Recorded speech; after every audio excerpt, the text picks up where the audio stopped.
2024 विधानसभा चुनाव में मिली हार की समीक्षा आज आजसू पार्टी करने वाली है। हमारे साथ केंद्रीय प्रवक्ता देवशरण भगत हैं, उनसे जानेंगे कि हार की क्या कुछ वजह रही और क्यों पार्टी 10 में से सिर्फ एक ही सीट जीत पाई।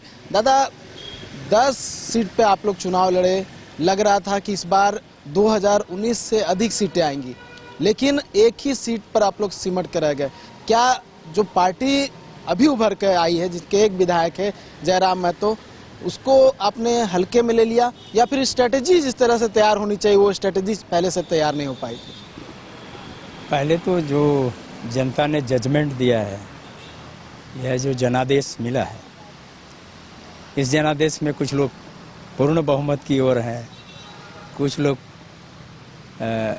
अपेक्षाकृत जो परिणाम आना चाहिए वैसा नहीं ला पाए। दोनों का समीक्षा करना चाहिए, जीत का भी और परिणाम अनुकूल नहीं आने का भी, क्योंकि हम तो संघर्ष से उत्पन्न हुए पार्टी है, संगठन है, क्षेत्रीय दल है, झारखंड की राजनीति करते हैं, झारखंडी जनभावना और झारखंडी हितों की बात को हमेशा रखते हैं। और वर्तमान में हम सिर्फ एक ही जगह पे सफल हो पाए। ऐसे ही लोजपा भी एक ही जगह हुआ, जदयू भी एक ही जगह हुआ, आप जिसका नाम ले रहे हैं वो भी एक ही जगह पे हुआ। भारतीय जनता पार्टी जो एनडीए गठबंधन का जितना एग्जिट पोल में बताया जा रहा था, अपेक्षाकृत हम वहाँ पर नहीं आ पाए। पूरे देश में लोग अभी गठबंधन के तहत ही चुनाव लड़ रहे थे, एक तरफ एनडीए गठबंधन और एक तरफ इंडिया गठबंधन।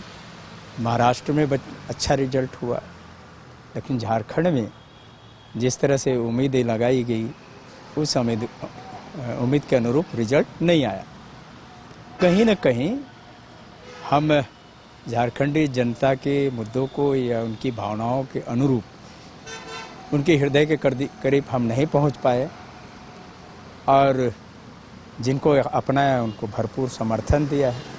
हम मूल्यांकन करेंगे उसमें कि आखिर हम कहाँ चूके हैं, और सीट वाइज हम निश्चित तौर पर इसका मूल्यांकन करें, क्योंकि झारखंड में का ज्योग्राफी को समझेंगे या समाज को समझेंगे तो देखिएगा हर 20 किलोमीटर में पानी और वाणी दोनों चेंज हो जाता है। अगर पूरे देश के स्तर से जो राजनीति करते हैं वो झारखंड के स्तर पर करना चाहेंगे तो शायद वैसा नहीं होएगा। तो कहीं ना कहीं झारखंड के लोगों को, झारखंड की स्थिति को हम ठीक से उनके नज़दीक हम नहीं पहुंच पाए हैं, जिसका परिणाम ऐसा आया है।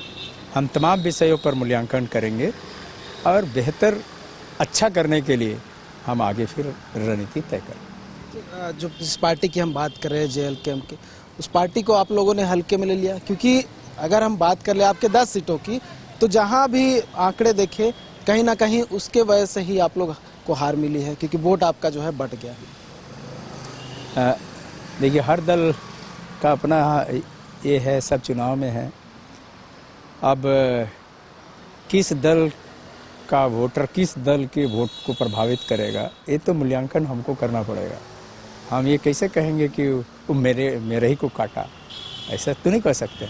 लेकिन हमको ये मूल्यांकन करके देखना है कि आखिर वो किन विषयों को लेकर के चल रहा था, और हम उससे कहीं डिफर देखा हमारा कौन सा विषय था जो हम उनको प्रभावित नहीं कर पाए, वहाँ मूल्यांकन करने का जरूरत। ये कह सकते हैं कि इस बार जो चुनावी मुद्दे थे, आप लोग के एनडीए की बात कर ले तो क्षेत्रीय मुद्दे न बनकर राष्ट्रीय मुद्दों पर लड़ गए,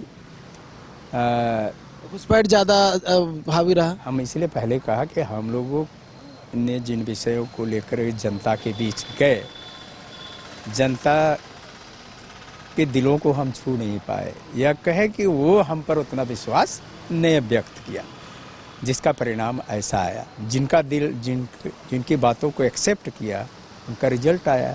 अब हमें समीक्षा करना है कि हम कहाँ चुके हैं, आगे बार ना चुके, उस विषय को और ध्यान से पढ़े, तभी तो अच्छा रिजल्ट आएगा। अभी 2500 देने की घोषणा कर चुके थे, नारी सम्मान योजना, बीजेपी गोगो दीदी योजना दे रही थी। कुल मिलाकर ये भी एक मन से कहा गया कि 4600 भी मिल सकता है या फिर कुछ उस तरह का मिल सकता है अगर सरकार बनी तो। और कहीं ना कहीं 2500 लोगों को ज़्यादा पसंद आ गया। मैंने पहले ही कहा कि उनका जो विषय था उसको जनता ने एक्सेप्ट किया। हमारे विषय से हम उनको छू नहीं पाए। इन तमाम विषयों पर हम मूल्यांकन करेंगे, अब भविष्य की रणनीति तय करेंगे।